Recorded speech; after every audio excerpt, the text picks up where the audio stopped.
So obviously everyone's here because they heard the Nicki Minaj diss record, Bigfoot. Now, is the Bigfoot record fire or dog water? I'm gonna be honest. I think it's kind of in the middle. I give it about like a 6 out of 10. Now, a lot of people are downplaying it because it's Nicki Minaj and she's held to such like a high standard of rap because she's the queen of rap. She's the best female rapper of all time, as many like call her. But the record Bigfoot, people said that which wasn't up to standards. The first half of the song to me was pretty good, but the second half for people, like she turned into like an ASMR podcast. I don't know why. So people are also slandering Nicki Minaj a lot. Besides the barbers, are always gonna have her back. But people are saying the Megan Thee Stallion his record wasn't directly directed towards her or her husband Papa Bear, which the bar in Megan's song Megan's Law was what set a lot of fans off, saying that like she's dissing Nicki Minaj because Megan's Law, if you know what it is, you know what it is. So basically, Nicki went off on live like a day before and tweeted out like all her bars before she actually dropped the song, which I feel like was a big mistake. You should just drop the record and it would have surprised people. Would already did surprise people, but you tweeted out all your bars beforehand. So obviously, we weren't really like in shock as we should have been. Now, the record to me had a lot of clever bars in it, a lot of clever nicknames. It was like funny really, and it gave me a lot of 6ix9ine vibes to me because to me she was trolling.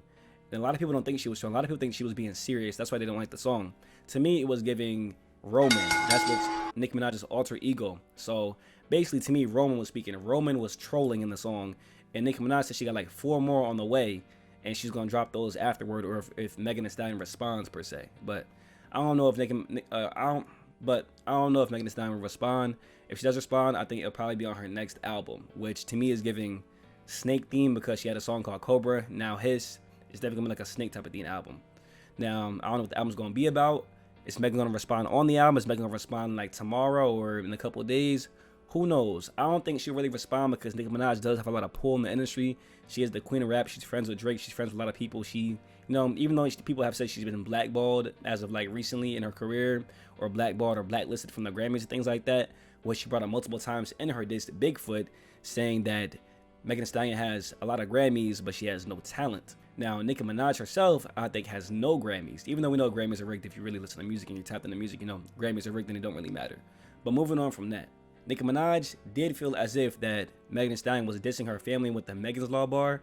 I also feel like the fans had something to do with that. They probably kept on spamming her comment section or her Twitter thread or whatever, saying like, Megan Thee Stallion is this, you gotta clap back.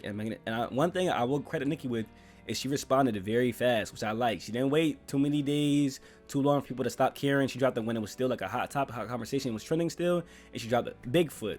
Great name, great theme, clever hook. The hook had me dying. I still got on repeat in my car to this day. I'm not a big Nicki Minaj fan. I think she does have like a disgusting attitude at times. She has like a very big ego, which like we said is probably Roman, her alter ego. But like I said, the diss to me, it wasn't as bad as people said it was. The first minute had me. It had me. Then after that, it kind of went a little downhill when she turned to like a podcast. She started repeating back and forth, lying on your dad, mama. Oh, on your dad, mama. Lying on your dad, mama. Lying on your dad. like yeah, that's when she lost me. Then the whole podcast, you could have just, if you want to do a podcast, you could have did that. You already ranted on Instagram Live for man long. That part did lose me. But do I think Nicki lost her step? No. I think if she really tried and put her all into a diss, she could diss Megan Thee Stallion. But people are already kind of butthurt over this diss, so should she come harder than she did in this one? Probably not. To me, the diss record was very disrespectful, but I guess it just wasn't there with the bars and the lyricism for people because Nicki Minaj, she writes all of her raps, the majority of her raps. Megan Thee Stallion doesn't really write per se. She's not known for writing, so people expecting more from Nicki Minaj. But the rap, Bigfoot, the diss, it kind of gave more disrespectful, but not as much bars and lyrics that they expected from Nicki Minaj standards, because Nicki Minaj standards are up here because she's the GOAT.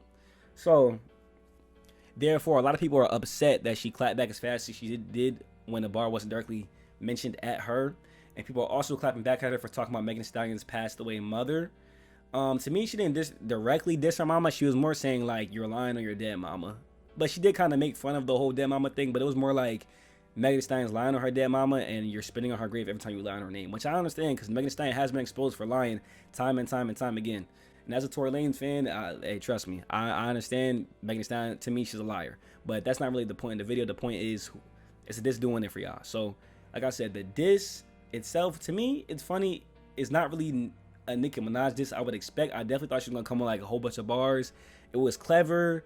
It was something I would expect somebody that like doesn't like, I don't know, something more of a clever artist would drop, not somebody of Nicki Minaj lyricism level. I thought she would definitely have more more bars in there. There's a lot of metaphors and similes you could catch though in that diss. So I feel like it kind of did what it kind of should have did. But I guess Onika, we just hold it to such a high standard. But Drake and Lil Wayne, because she's kind of in that category, but she's just on the female side, of things, that we expect her to come with like more bars, hard hitting bars, and I understand. So people are also upset at her because with the whole you're Bigfoot, you wear a top size 6 foot, but to me that really shouldn't matter because back then when Tupac was saying I smash your bit, you fat mother effer, nobody really cared. People said that's one of the best disses of all time. But I guess times now is 2024. People are mad sensitive and trying to cancel everybody nowadays. Even though I doubt you can cancel Nicki Minaj, but at the same time, that's what they're kind of getting at. Like they're upset that she's calling her 6 foot and height shaming her and shaming her line or her mouth, whatever. All the stuff that to me shouldn't matter because when in a diss, you don't like the person, you probably dang near hate them. Especially Nicki Minaj, she's a very passionate person when it comes to disliking people. So I would say it's a diss. Hey, let everything loose. Say what you gotta say. Get it off your chest. Talk your talk, because it's a diss. It's supposed to be disrespectful, and it was disrespectful on Nicki's side. They just want the bars to come with it. Now these next couple of songs, she said she got tucked up in the tuck. I think those might be decent. Some people are saying they might not be decent. I'm not really sure what to expect. I feel like why would she make multiple songs if they're not good? I feel like they definitely got to be good, and it's Nicki Minaj. But a lot of people has also been saying that the song was bad because Nicki Minaj is allegedly off the bean or off the perky. Like she's off a Xan. Like she's just tweaking out. I don't know. Now I'm gonna say allegedly again, allegedly, because I don't know. I'm not saying that. I'm saying that's what fans are saying. That's why in the song she was going on for a whole rant instead of actually rapping on the song for majority of the song. Because like I said, the second half of the song was like a whole ASMR podcast. Yeah, I'm gonna say it again, ASMR podcast. Yeah, she was like this in the mic. But you know, if you're in the ASMR and you like Nicki Minaj, I guess new category for y'all on Twitch. Yeah. But basically, I don't know how I feel about the song. Let me know in the comment section or whatever. Let me know how you feel about the diss. Does Nicki Minaj need to come harder than this? Should Megan Thee Stallion respond? Should Nicki Minaj just release the rest of the diss tracks? Who knows? Do you feel like Nicki Minaj is taking an L with this diss track or taking a W? Did you like it? Is it catchy? It's on your playlist? Let me know. It's on my playlist. I'm gonna be honest. It's on my playlist. It's on my playlist, queen. Nicki Minaj, I think she was trolling. I think she got something better for us, but we'll see. Peace out. Subscribe, like the video, all that. I'm out.